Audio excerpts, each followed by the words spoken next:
What are we doing? Okay, good evening, guests. Tonight we've got on What Up With That, Ms. Catherine Chumacero, Master Teacher at Foster Elementary. And here's our host, Terrence Foster. Thank you very much, thank you. Hey, I woke up this morning, I got out of bed, got me a big cup of coffee to clear my head. I said, ooh-wee, what up with that? What up with that? I said, ooh-wee, ow, what up with that? Bum, bum, bum, bum. Learning targets. Okay, what I want to talk to you today about is ooh-wee. Learning targets.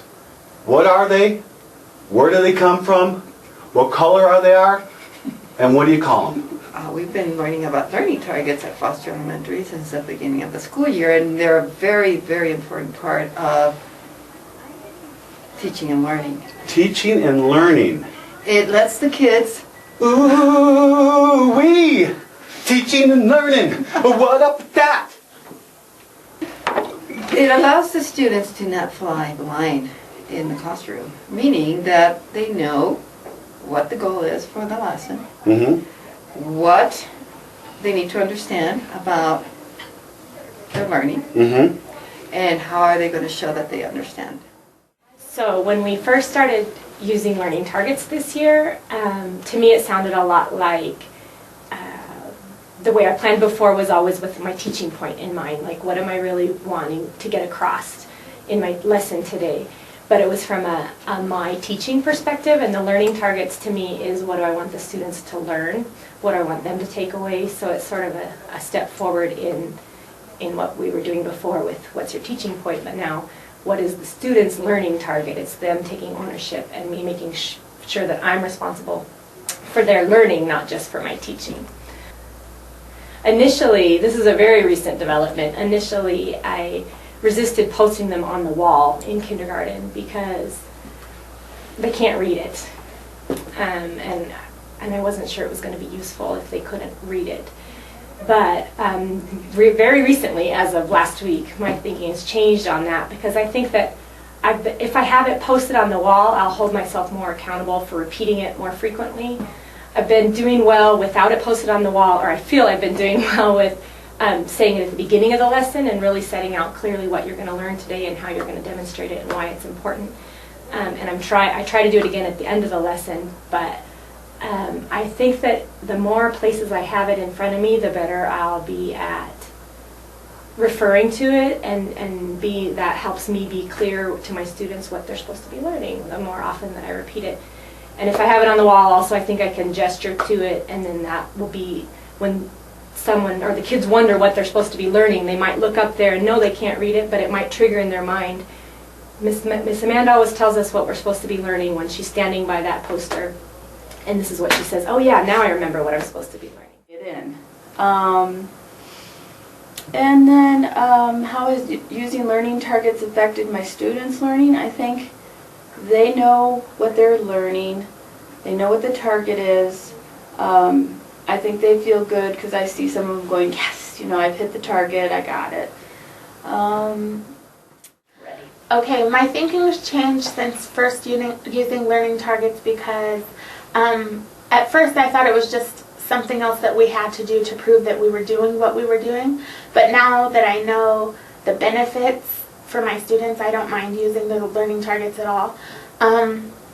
And it actually does help them understand what we're doing, and that's affected my classroom and my teaching because instead of students who may have missed the objective, instead of them coming up and asking me this or that about what we're supposed to be doing and what that means, they can go see the target for themselves so they understand better what I want from them and how it helps them, and so that's how it's affected my classroom. And how has your thinking changed since you first started using learning targets?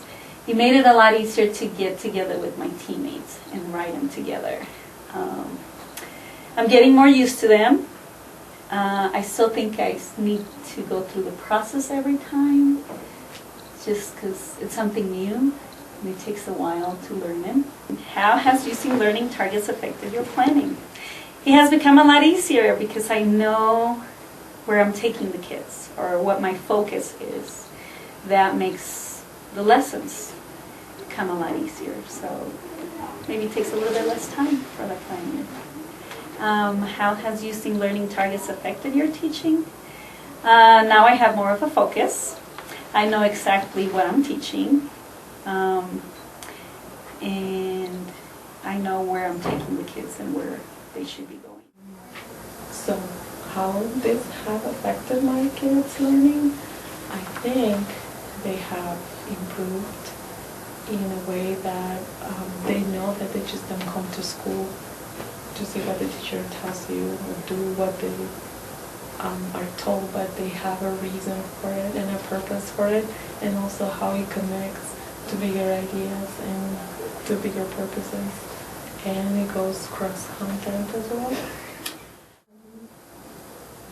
I am using them on a regular basis now, and now posting them, and have a pre-made poster with the sentence stem, so then I can just change the different endings, what we're learning, and with the math after our planning, I mean, we're going to be using the same learning target for several days, so it's not like we have to switch on a regular basis or anything, and especially with our reading one right now, it's going to stay the same for pretty much the next week.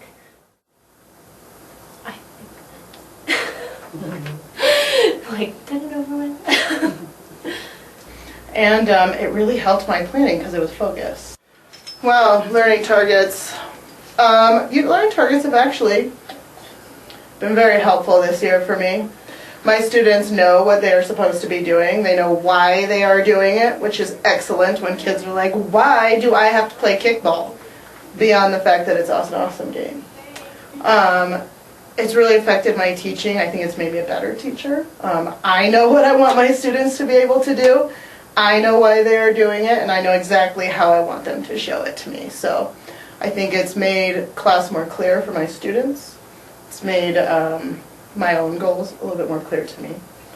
And yeah, I think they've been really helpful, but not as helpful as this cup of coffee. Learning targets, wow, what a huge change this year. I started at the beginning of the year not thinking that learning targets were something that I could really use every single day. And it was like one more thing that I had to do. But I've noticed, since I started using learning targets, that they are working so much better for not just me, but more so for my kids. I used to just kind of jump into a lesson and say, okay kids, this is what we're going to do, and just kind of start doing it. But now it's really exciting because my kids know what they're doing. They're not flying blind anymore. They know what we are looking for. They know what the expectation is at the beginning so that they can work on that throughout the entire lesson. I've become more focused as a teacher. So really I was very excited. I was even writing and taking notes how I'm going to do this with my kids. I really didn't figure out how will I do it.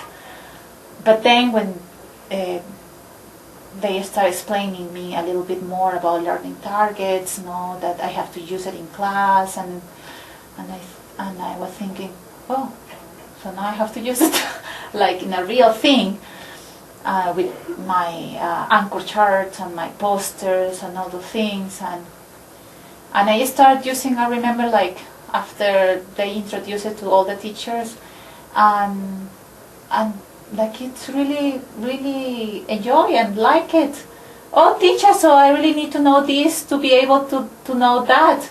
Yeah, but that is not the only thing. You also have to show me how did you learn, if you understand what I'm saying. So, and I'm using it a lot, and I think that really helps me and helps my kids, and they are really like engaged. Let's see, what would you say to someone who has never used learning targets? You should use them. Because I think they really help you focus on what you need to teach. And I think as teachers we want to do everything, especially depending on the unit, depending on the concept that we're teaching, we want to incorporate everything. especially if it's on the cap. If it's on the cap, it must be done. But you can't teach everything at once, and that's okay, because you have to focus on one thing at a time so that they can get to mastery. Once they're there, then you move on to something else, but you can't teach it all. And I think learning targets really helps you focus on what's important versus trying to shove everything down their throat at once. What the enduring understanding is. What up with that? And Fly my blind, fly my blind, don't won't. Please don't fly blind. I said, please don't fly blind. I said, don't won't. Don't let him fly blind. Thank you.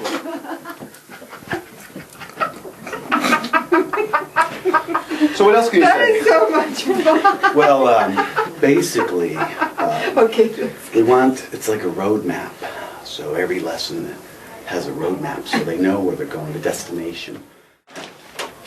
Ay, Dios mío. Oh, good.